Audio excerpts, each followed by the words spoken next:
Dear student, आपका स्वागत है हमारे चैनल पर।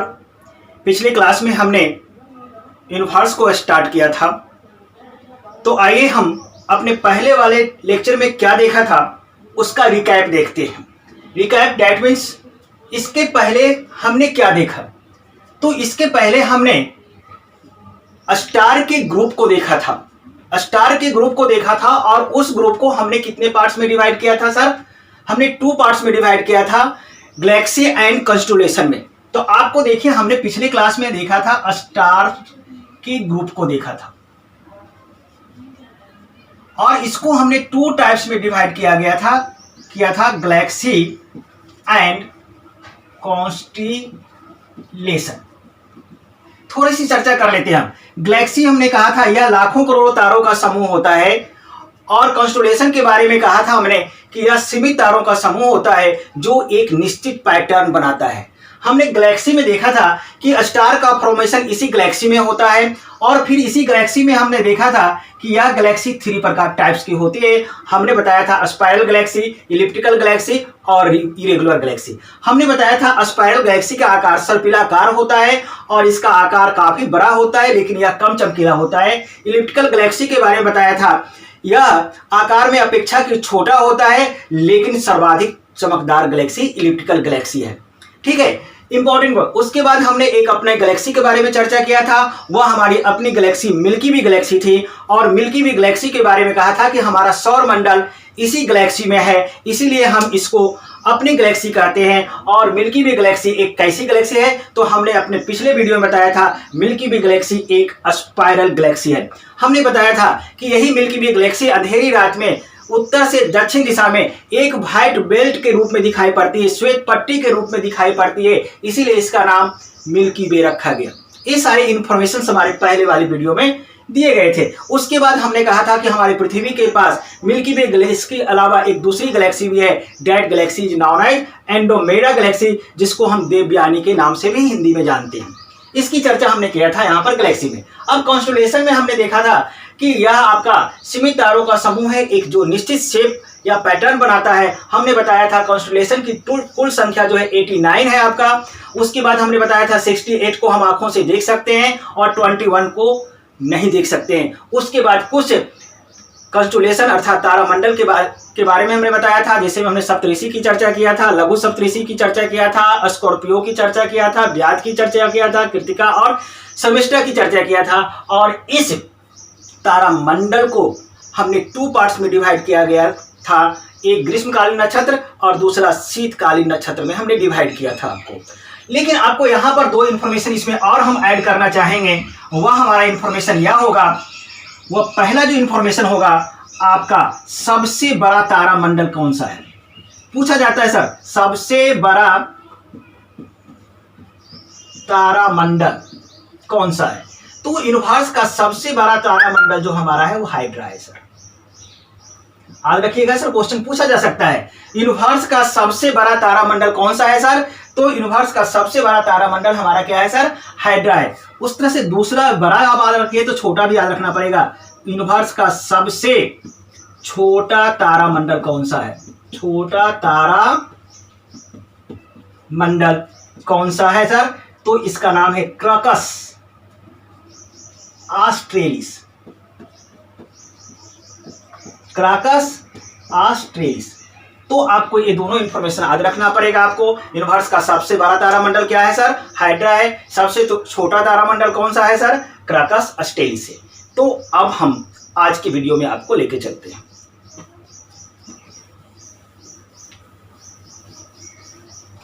देखिए सर, आज हम तारों के बारे में ही स्टडी करेंगे, लेकिन थोड़ा सा अलग करेंगे। तो देखिए, सबसे पहले यहाँ पर तारा का हमने वहां पर डिफाइन नहीं किया था, वहां पर पिछले वीडियो में हमने सिर्फ ग्रुप की चर्चा किया था। यहाँ पर हम तारों को डिफाइन करेंगे। हम कहेंगे तारा वह खगोलीय पिंड है, ध्यान से सुनिएगा सर, हम कहेंगे तारा वह खगोलीय पिंड है जिसे अपना प्रकाश होता है, यानी जिसे अपना लाइट होगा उसे ही हम क्या कहेंगे? तारा कहेंगे। उसे ही हम क्या कहेंगे सर? स्टार कहेंगे। क्लियर है सर? अब एक सवाल उठता है सर कि तारों को पास अपना प्रकाश होता है, तारों के पास अपना प्रकाश होता है।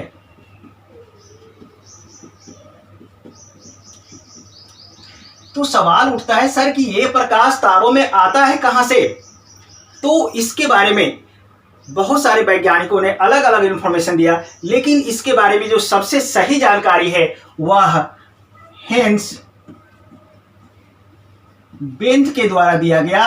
और हेंस बेंथ ने ही बताया कि यूनिवर्स में जो तारे होते हैं उन तारों के 4 हाइड्रोजन, उस तारों में जो है बहुत सारे हाइड्रोजन होते हैं, हीलियम होते हैं, धूलकण होते हैं। ये तीनों बातें जानना चाहिए। स्टार में जनरली क्या होते हैं सर? अगर स्टार में पूछा जाएगा तो स्टार में क्या होता है सर? तो हाइड्रोजन होगा सर, दूसरा क्या होगा सर? हीलियम होगा, तीसरा धूलकण अर्थात गैसियों का बादल होगा ये, ठीक है। तो इसमें जो है आपका ये 4 हाइड्रोजन, हेंस बेंथ ने क्या बताया, 4 हाइड्रोजन आपको आपस में कंबाइन होकर हीलियम का एक एटम बनाएगा और इस रिएक्शन के दौरान विशाल मात्रा में ऊर्जा निकलेगी, विशाल मात्रा में ऊर्जा निकलेगी और इसी ऊर्जा से तारों में चमक आता है। लेकिन ये 4 हाइड्रोजन आपस में जो कंबाइन होता है वह आसानी से नहीं होता है सर। ये 4 हाइड्रोजन के नाभिक को कंबाइन होने के लिए 10⁷ डिग्री टेम्परेचर की आवश्यकता होती है। ध्यान से सुनिएगा, 10⁷ डिग्री टेम्परेचर की आवश्यकता होती है और इस टेम्परेचर को ही हम क्या कहते हैं? मेगा टेम्परेचर के नाम से जानते हैं, मेगा तापक्रम के नाम से जानते हैं। क्लियर है? और यह जो रिएक्शन होता है वह रिएक्शन सर फ्यूजन रिएक्शन कहलाता है। याद रखिएगा सर, ये फ्यूजन रिएक्शन, इसी को संलयन अभिक्रिया कहते हैं हम। फिर से देखिए तारों के बारे में सर, तारों के बारे में जो हम इंफॉर्मेशन दिया, हमने कहा था वह खगोलीय पिंड जिसमें अपना प्रकाश होता है उसे हम तारा कहते हैं। अब सवाल उठता है कि तारों में होता क्या है सर? तो हम बता रहे हैं तारे में 4 चीज होते हैं सर, चार चीजों के मिलने से तारे बनते हैं। फर्स्ट हमारा एक हाइड्रोजन होगा सर, सेकेंड हमारा क्या होगा सर? हीलियम होगा सर। ध्यान से सुनिएगा सर, सारे इंफॉर्मेशन हम याद करा देंगे। हीलियम होगा सर, तीसरा धूलकण अर्थात अदर गैस होंगे, ठीक है सर। ये तीनों चीजों के मिलने से हमारे स्टार बनते होते हैं। अब हम यह जानकारी आपको दे रहे हैं कि तारों के पास अपना प्रकाश होता है, तारे चमकते हैं। तो ये चमकते कैसे हैं? इसके पास अपना प्रकाश आता है तो कहां से आता है? तो हमने कहा एक साइंटिस्ट का नाम बताया था जिनका नाम था हेंस बेंथ।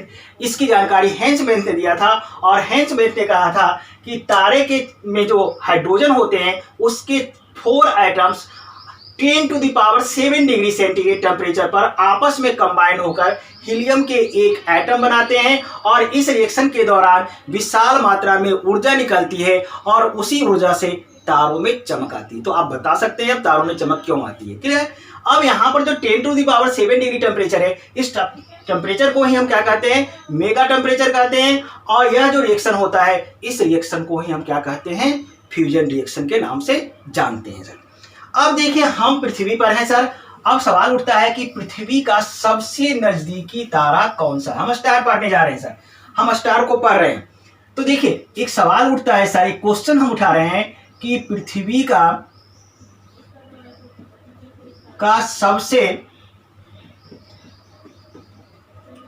नजदीकी तारा कौन सा है? लीजिए सर क्वेश्चन, सवाल उठता है कि हमारे पृथ्वी के सबसे नजदीक कौन सा तारा है।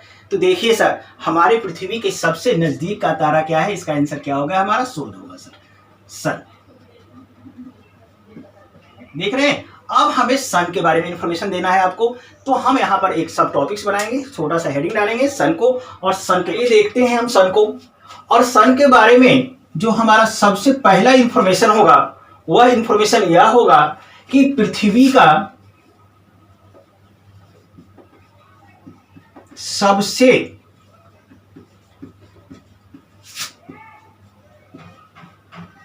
नजदीकी तारा है। कौन है भाई? तो हमारा यह सूर्य है। तो देख रहे हैं पहला क्वेश्चन हमारा यहां हिट कर रहा है। आपसे पूछा जा सकता है कि पृथ्वी का सबसे नजदीकी तारा कौन सा है, तो वह हमारा क्या है? सूर्य है आपका। अब सवाल उठता है कि हमारा जो है ये पृथ्वी से सबसे नजदीक का तारा है, तो एक सवाल ये भी उठता है कि पृथ्वी और सूर्य की बीच की दूरी कितनी है। पृथ्वी और सूर्य की बीच की दूरी कितनी है? तो पृथ्वी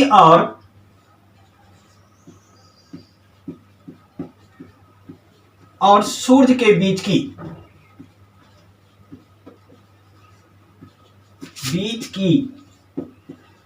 दूरी बराबर, यह दूरी जो है आपका 15 मल्टीप्लाई 10⁻⁷ किलोमीटर है आपका। लेकिन आप यहां पर देखिए, थोड़ा सा हम एक फिगर बनाने जा रहे हैं और इसको समझने का प्रयास कीजिए। यह देखिए आपका सन हो गया सर, देख रहे हैं सर, और इस सन के अराउंड आप पता होगा आपको कि सूर्य के चारों ओर हमारा पृथ्वी रोटेट करता है। अब यह हमारा अर्थ है सर, देख रहे हैं, तो यह अर्थ है और अर्थ जिस पथ पर इसके चारों ओर रोटेट करता है उसको हम ऑर्बिट बोलते हैं। उसको हम क्या बोलते हैं सर? ऑर्बिट, या इसी की हिंदी होती है कक्षा। तो सूर्य जो है पृथ्वी जो है सूर्य के चारों ओर, पृथ्वी जो है सूर्य के चारों ओर एक ऑर्बिट में रोटेट कर रहा है, एक कक्षा में रोटेट कर रहा है। और इस कक्षा का शेप कैसा है सर? शेप देखिए, एकदम 100% गोल है सर? नहीं सर, यह 100% गोल नहीं है, बल्कि इसको क्या कह सकते हैं आपका, यह दीर्घवृत्तीय है। इसको इस तरह का जो है सर्कल बनता है उसको बोलते हैं दीर्घवृत्तीय है आपका, पूरी तरह से सर्कल नहीं है। जब दीर्घवृत्तीय है तो इसके एवरी पॉइंट का डिस्टेंस इक्वल नहीं होगा। देखिए यहां पर डिस्टेंस कुछ हो जाएगा, अगर यही अर्थ यहां पर आ जाएगा सर, यह अर्थ यहां पर आ जाएगा तो डिस्टेंस हमारा कुछ हो जाएगा, यह अर्थ यहां पर आ जाएगा तो डिस्टेंस कुछ हो जाएगा, और यह अर्थ यहां पर आ जाएगा तो डिस्टेंस हमारा कुछ होगा। अर्थात कहने का मतलब सूर्य और पृथ्वी के बीच का डिस्टेंस बराबर चेंज होता रहता है, अर्थात एक डिस्टेंस नहीं होता है।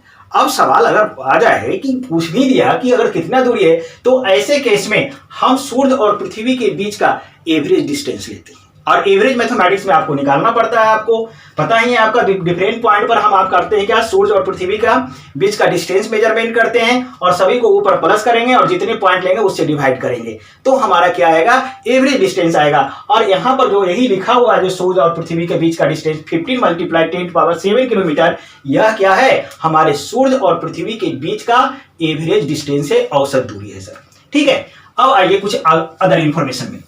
अब यहां पर हम देखते हैं सर सूर्य का रासायनिक संगठन क्या है। देखिए ये भी काफी इंपॉर्टेंट है, यहां से भी क्वेश्चन पूछे गए हैं।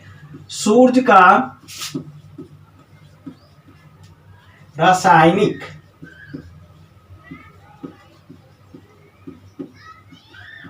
संगठन है।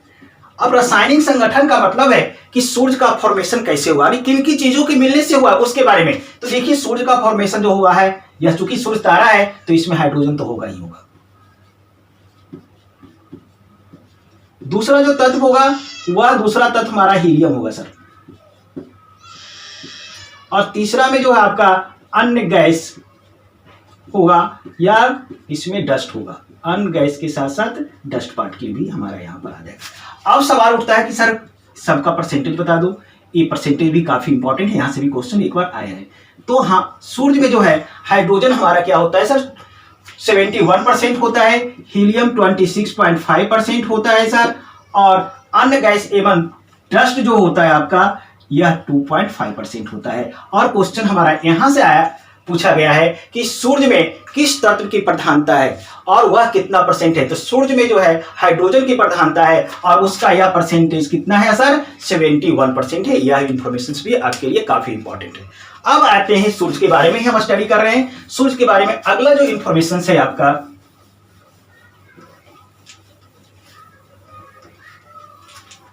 अब सवाल उठता है कि सर देखिए पृथ्वी पर सन का लाइट आता है, उसी से हमारी पृथ्वी पर प्रकाशमान रहता है हमारा। तो सूर्य के प्रकाश को, ये सूर्य के प्रकाश को पृथ्वी तक आने में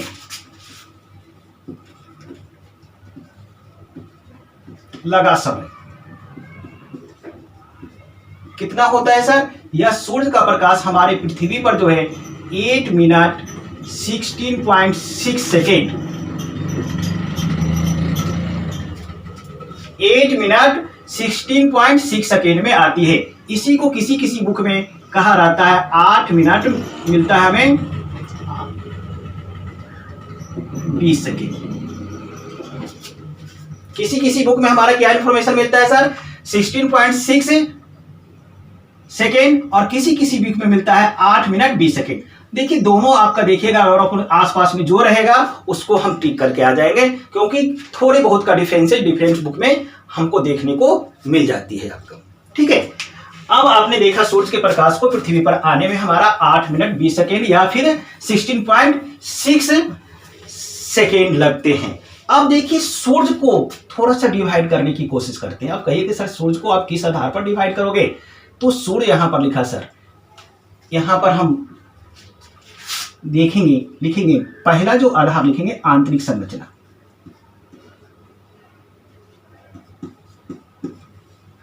सूर्य की हम आंतरिक संरचना को देखेंगे और दूसरा जो हम देखेंगे यहां पर बाहरी संरचना।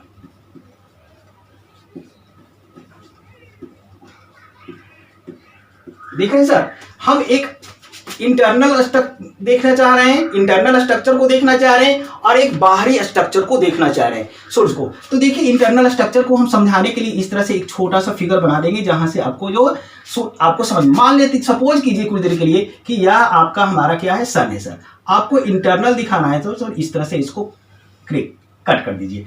अब कट करने पर देखिए मैं इसको थोड़ा सा बना लेता हूं, ड्रॉ करता हूं, उसके बाद एक्सप्लेन करता हूं। सर देखिए इस तरह से हमने इसको ब्रेक कर दिया, इस तरह से ब्रेक किया तो यहां पर हमें कितने लेयर आ रहे हैं सर देखने को मिल रहा है, एक लेयर, या ऊपर वाला एक लेयर आ गया, मिडिल में जो हमने शेडेड किया है सेकेंड लेयर नजर आ रहा है और एक इंटरनल लेयर आ रहा है। तो ये इंटरनल लेयर जो आ रहा है इसको हम कोर बोलते हैं। उसको क्या बोलते हैं सर, कोर बोलते हैं। मिडिल लेयर जो ये नजर आ रहा है आपका, इसको रेडिएटिव जोन बोलते हैं। इसको क्या बोलते हैं सर, रेडिएटिव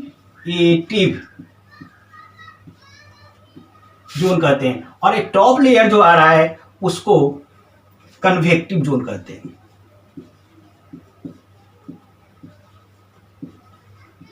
देख रहे हैं सर, तो अगर सन के जो है इंटरनल स्ट्रक्चर की बात करेंगे तो सन का जो है आउटर पार्ट क्या कहलाता है हमारा, कन्वेक्टिव जोन कहलाएगा। उसके बाद मिडिल पार्ट को हम क्या कहते हैं, रेडिएटिव जोन कहेंगे आपका।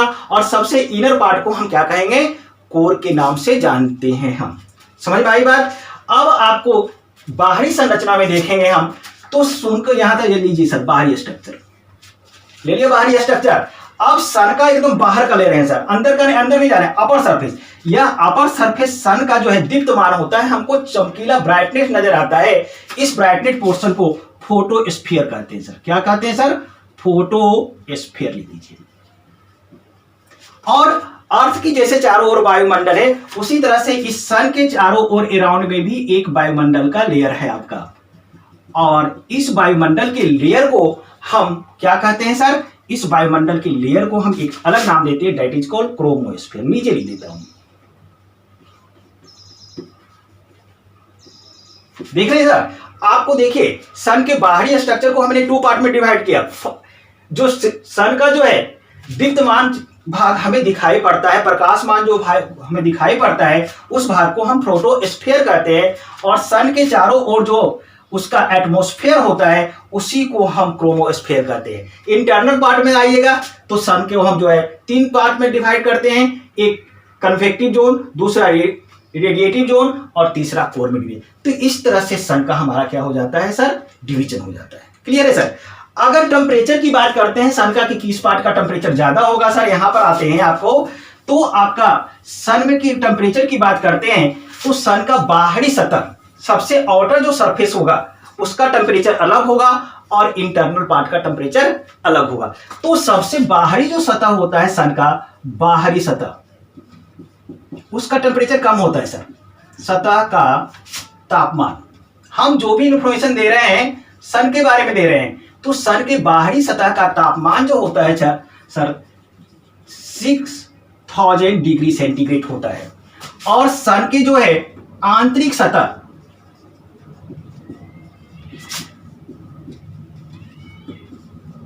का तापमान जो होता है सर, वह होता है आपका 20 मल्टीप्लाई 10⁻6 डिग्री सेंटीग्रेड होता है। ये आपके डाटा जो है आपको याद रखना होगा। आपसे पूछा जा सकता है कि सन के बाहरी सतह का तापमान कितना होगा, तो आपको 6000 डिग्री सेंटीग्रेड बताना पड़ेगा, और सन के आंतरिक सतह का तापमान कितना होगा, तो 20 मल्टीप्लाई 10⁻6 डिग्री सेंटीग्रेड बताना पड़ेगा। अब देखिए, आपको सर हम अभी चर्चा किए थे सन के बाहरी सतह का, और सन का बाहरी सतह का जो पोर्शन होता है, यह सन, देखिए हम सन बना रहे हैं, सपोज कीजिए यह सन है सर, देख रहे हैं, और यह सन का जो पोर्शन है, चमकीला भाग जो है, इसी को हमने अभी क्या नाम दिया था सर, फोटोस्फीयर दिया था आपने सर, फोटोस्फीयर। अब देखिए सर, किसी फोटोस्फीयर से कि किसी रीजन से, कोई एक ऐसा रीजन है, सपोज कीजिए यह एक रीजन है सर, फोटोस्फीयर के किसी भी रीजन से यहां से परमाणुओं का एक तूफान तेजी से निकलता है, एटम का एक तूफान निकलता है, जो इसके अट्रैक्शन फोर्स को पार करके कहां पहुंच जाता है सर, स्पेस में पहुंच जाता है। समझ में आई बात? यहां से परमाणुओं का एक तूफान निकलेगा इस तरह, सपोज कीजिए एटम का यह तूफान निकला, देख रहे ना, और इसके अट्रैक्शन फोर्स को पार कर गया, और पार करके कहां पहुंच गया, स्पेस में पहुंच गया, और यह जो परमाणुओं का तूफान निकला, इसी तूफान को हम सौर ज्वाला कहते हैं। लीजिए, एक नया इंफॉर्मेशन आपको बताया, ये सौर ज्वाला क्या है। तो सौर ज्वाला क्या है सर, सूर्य से निकलने वाला परमाणुओं का तूफान है। क्लियर है आपका? अब सौर ज्वाला क्या है सर, आपसे पूछेगा तो परमाणुओं से, सूर्य से निकलने वाला परमाणुओं का तूफान है, जो उसके अट्रैक्शन फोर्स को पार करके कहां आ गया सर, स्पेस में आ गया। क्लियर है सर?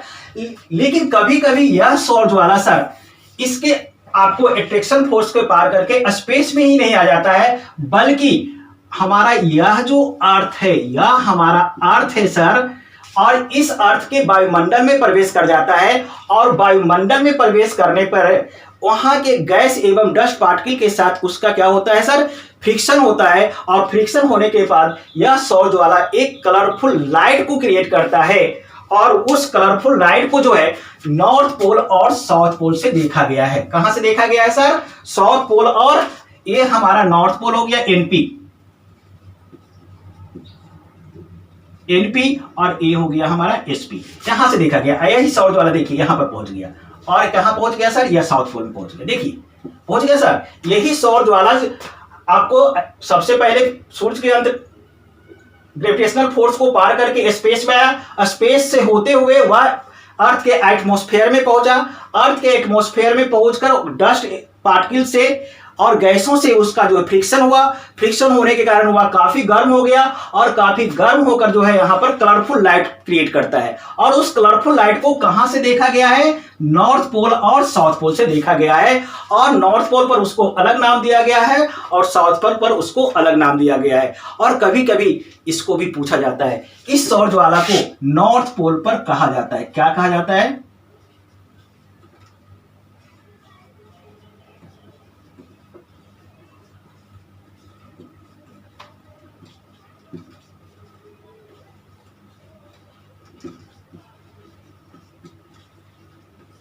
लीजिए सर, हम लिख दिए नॉर्थ पोल पर इस सौर ज्वाला को क्या कहा जाता है सर, अरोरा बोरियोलिस, और साउथ पोल पर इस सौर ज्वाला को क्या कहा जाता है सर, अरोरा स्टेलिस के नाम से जाना जाता है। ये भी काफी इंपॉर्टेंट क्वेश्चन बन के आते हैं। तो देखिए सर, कोई भी चीज इंफॉर्मेशन जो होता है, अगर हम पिक्चराइज कर लेते हैं और पिक्चर के थ्रू इसको रिप्रेजेंट करते हैं, और पिक्चर के थ्रू अगर हम नोट डाउन कर लेते हैं, तो वह बात हमें ज्यादा समझ में आती है हमारी समझ से।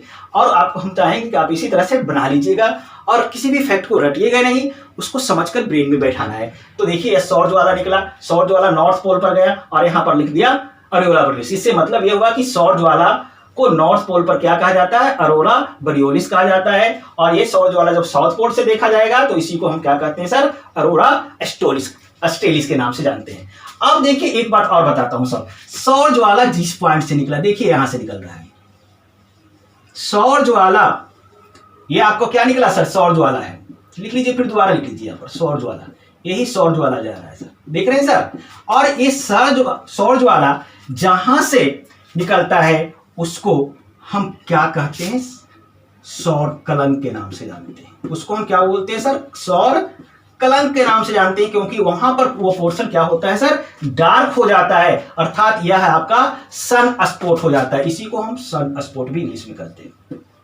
देख रहे हैं सौर कलंक या सन स्पॉट क्या है, समझ में आ गई बात। अब इसके बारे में आप आज रख लेंगे सारी इंफॉर्मेशन को। अब आगे चलिए आप सर,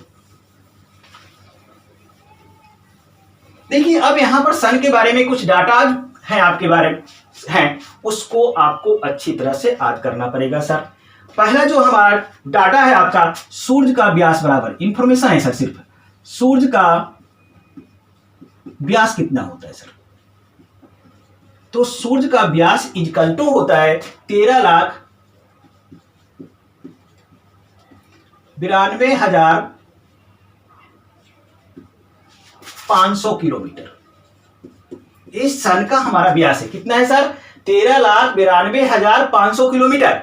अब यह जो सूर्य का व्यास होता है, अगला इंफॉर्मेशन, सूर्य का व्यास बराबर, ये इंफॉर्मेशन है सर सिर्फ, सूर्य का व्यास बराबर, यहां से भी क्वेश्चन आएंगे, सूर्य का व्यास बराबर आप लिख लीजिए 109 मल्टीप्लाई पृथ्वी का व्यास, इसी तरह से लिख लीजिए पृथ्वी का व्यास।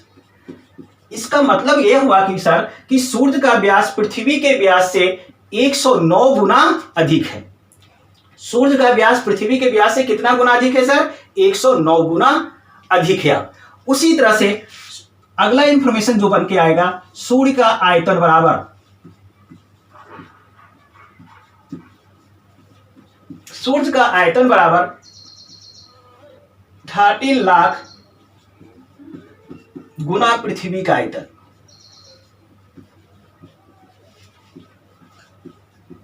अब देखिए हमने लिख दिया सूर्य का आयतन बराबर 13 लाख गुना पृथ्वी का आयतन, दैट मीन्स कि सूर्य का आयतन पृथ्वी के आयतन से 13 लाख गुना ज्यादा है। समझ में आई बात, आपसे ये सब क्वेश्चन इराइज किए जा सकते हैं। उसी तरह से नेक्स्ट इंफॉर्मेशन, सूर्य का गुरुत्वाकर्षण बल,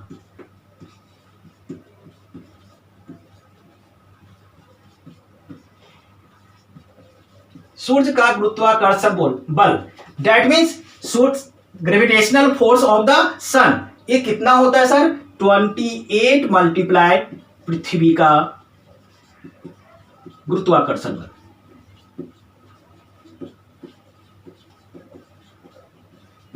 अर्थात इसका कहने का मतलब सूर्य का गुरुत्वाकर्षण बल जो है पृथ्वी के गुरुत्वाकर्षण बल से 28 गुना क्या होता है सर, अधिक होता है। तो ये सारे के सारे हमारे क्या हैं सर, डाटा जो हैं, इस डाटा से भी हमारे बहुत सारे क्वेश्चंस आते हैं और पूछे जाते हैं, इसलिए ये डाटा को भी हमें याद रखना पड़ेगा। ठीक है सर। अब आपको देखिए हम चर्चा करने जा रहे हैं सोलर रेडिएशन के बारे में। हम चर्चा करने जा रहे हैं सर किसके बारे में सर, सोलर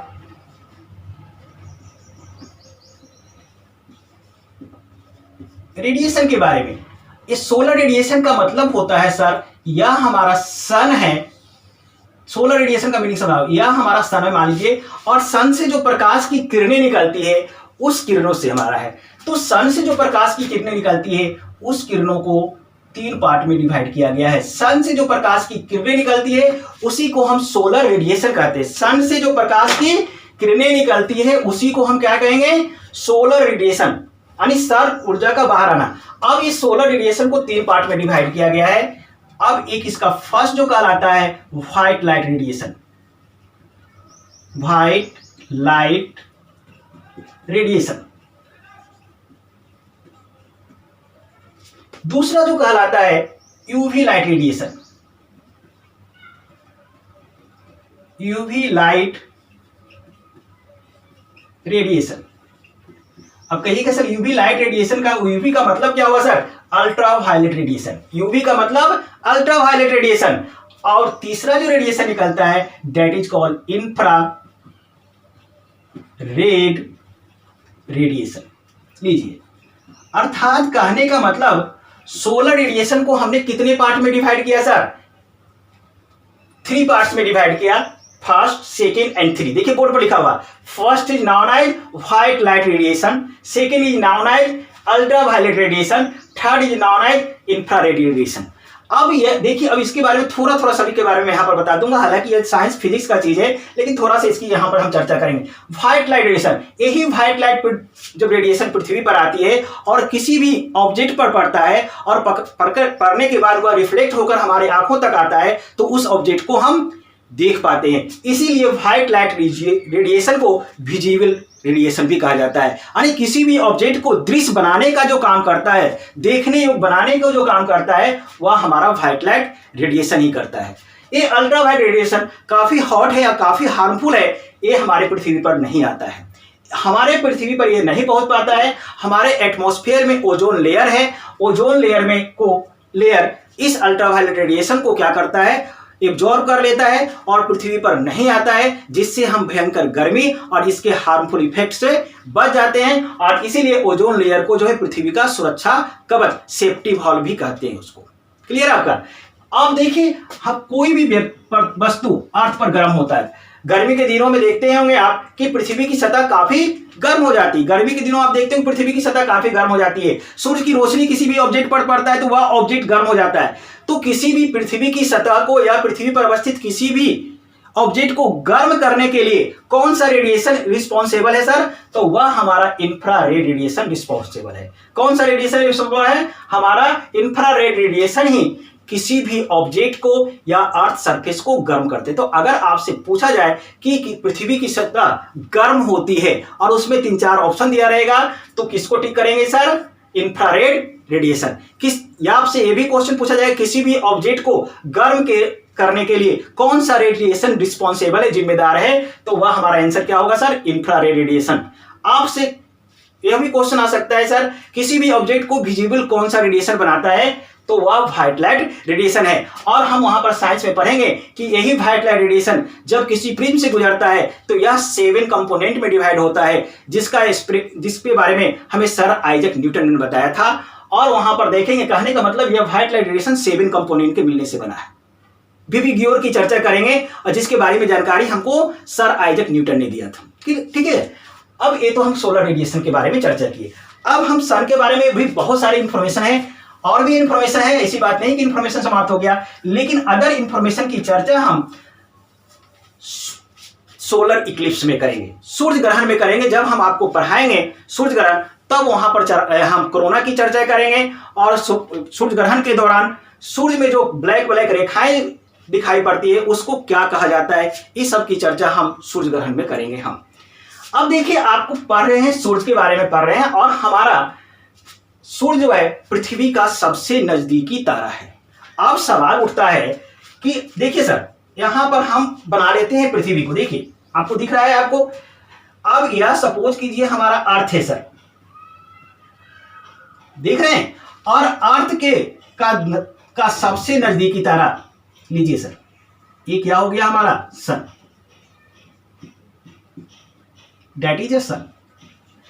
ये अर्थ का सबसे नजदीकी तारा क्या है सर? सन है। अगर इस सन को छोड़ दिया जाए, कहा जाए कि अगर इसको सन को हम अगर छोड़ देते हैं तो सन को छोड़कर, सूर्य को छोड़कर दूसरा नजदीकी तारा कौन सा है? कभी कभी ये भी क्वेश्चन आता है। तो हमारा दूसरा नजदीकी तारा जो है आप सर यहां पर हम बना देते हैं, वह है प्रोक्सिमा सेंचुरी। वह क्या है सर? अगर इस सन को अगर हम छोड़ दें तो पृथ्वी से दूसरा नजदीकी तारा कौन सा बनेगा? प्रोक्सिमा सेंचुरी बनेगा। यह अल्फा सेंचुरी एक तारा समूह है, उसी का एक तारा है। क्लियर है आपका? तो अगर यहां से सन से हटा दीजिए और सन से हटा दीजिए तो यह हमारा क्या हो गया? दूसरा तारा। इसको हम ब्रैकेट में लिख सकते हैं, दूसरा। इसी तरह से रिप्रेजेंट कर लीजिएगा, नजदीकी, दूसरा नजदीकी तारा लीजिए। अब सवाल उठता है, यह दूसरा नजदीकी तारा है, उसका अर्थ से डिस्टेंस कितना है सर? तो इसकी यहां पर लिख देता हूं सर, इसकी किसकी सर? प्रोक्सिमा सेंचुरी की पृथ्वी से दूरी बराबर 4.2 प्रकाश वर्ष।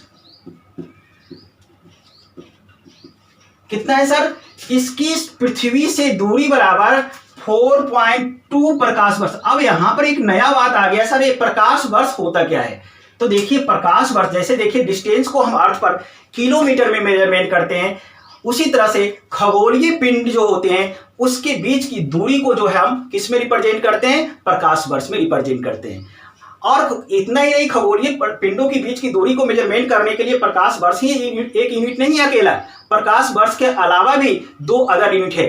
खगोलीय पिंडों के बीच की दूरी हम पार्सेक के रूप में भी रिप्रेजेंट करते हैं, पार्सेक से भी मेजरमेंट करते हैं, और एक एस्ट्रोनॉमिकल यूनिट है, खगोलीय मात्रक है। अर्थात खगोलीय यूनिट की चर्चा करेंगे, खगोलीय मात्रक की चर्चा करेंगे तो खगोलीय मात्रक 3 हो जाएंगे। पहला एक प्रकाश वर्ष हो गया, दूसरा पार्सेक हो गया, तीसरा एस्ट्रोनॉमिकल यूनिट।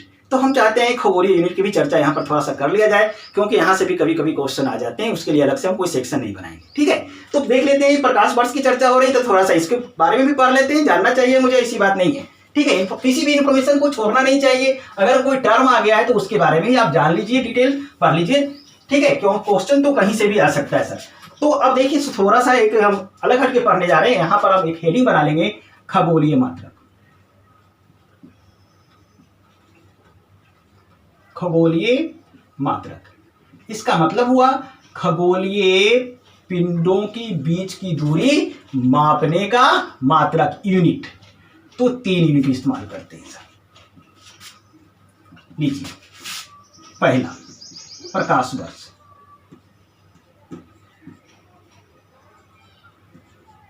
दूसरा पार्सेक, तीसरा खगोलीय मात्रक।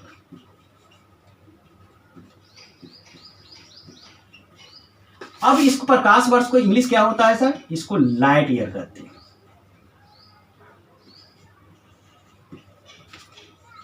पार्सेक को पार्सेक ही कहा जाता है सर, इंग्लिश वर्ड ही है पार्सेक। और खगोलीय मात्रक की इंग्लिश होती है एस्ट्रोनॉमिकल यूनिट।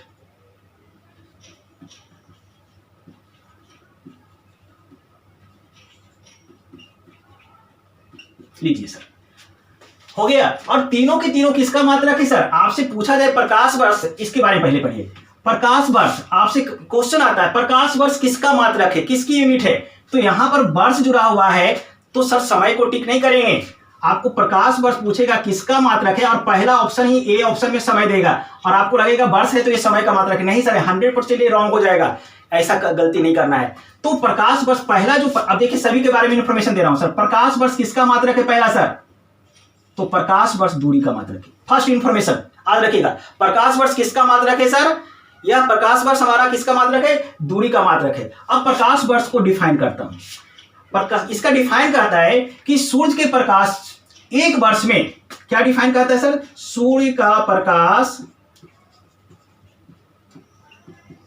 एक वर्ष में, अर्थात 1 ईयर में जितनी दूरी तय करती है, जितनी दूरी तय करती है वही प्रकाश वर्ष कहा जाता है। अर्थात सनलाइट 1 ईयर में जितना डिस्टेंस कवर करेगा वही किसके बराबर होगा सर? एक प्रकाश वर्ष के बराबर होगा। अब सवाल उठता है कि एक प्रकाश वर्ष कितने के बराबर होता है? तो देखिए हम बोर्ड पर यहीं पर तीनों इंफॉर्मेशन लिख देते हैं। फर्स्ट, एक प्रकाश वर्ष बराबर, ये इंफॉर्मेशन सारे याद कर लेना है, क्वेश्चन सभी जगह से आते हैं सर। एक प्रकाश वर्ष बराबर 9.46 मल्टीप्लाई 10⁻12 किलोमीटर। लीजिए, ये थे हमारे प्रकाश वर्ष लाइट ईयर के बारे में इंफॉर्मेशन। फर्स्ट इंफॉर्मेशन हमने क्या दिया सर? प्रकाश वर्ष दूरी का मात्रक है। सेकंड में हमने डिफाइन किया एक वर्ष में प्रकाश की किरण जितना डिस्टेंस कवर करता है दैट इज प्रकाश वर्ष, वही प्रकाश वर्ष होता है। और आपको सबसे इंपॉर्टेंट इंफॉर्मेशन है, एक प्रकाश वर्ष कितने के बराबर होता है सर? तो आपको याद रखना पड़ेगा एक प्रकाश वर्ष बराबर 9.46 मल्टीप्लाई 10⁻12 किलोमीटर। क्लियर है? आपको सारा का सारा ये प्रकाश वर्ष का इंफॉर्मेशन हुआ। अब थोड़ा सा पार्सेक का इंफॉर्मेशन देख लीजिए, थोड़ा सा सर, ज्यादा नहीं। यहां पर भी जो पहला जो पॉइंट बनेगा यह भी क्या है आपका? डिस्टेंस का मात्रक है। किसका मात्रक है सर? दूरी का मात्रक है। पार्सेक भी क्या है? जो इंफॉर्मेशन दे रहे हैं सर पार्सेक में आ गए। पार्सेक भी क्या है सर? दूरी का मात्रक है। लेकिन सबसे ज्यादा इंपॉर्टेंट बात है, यह दूरी का सबसे बड़ा मात्रक है।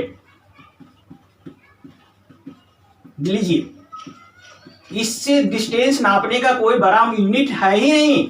आपसे क्वेश्चन आ सकता है कि दूरी मेजरमेंट करने की सबसे बड़ी यूनिट क्या है, दूरी मापने का सबसे बड़ा मात्रक क्या है, तो वह हमारा क्या है सर, पार्सेक है। और तीसरा जो इंफॉर्मेशन इसमें निकल कर आएगा सर, एक पार्सेक बराबर 3.626 सर, 3.26 प्रकाश वर्ष।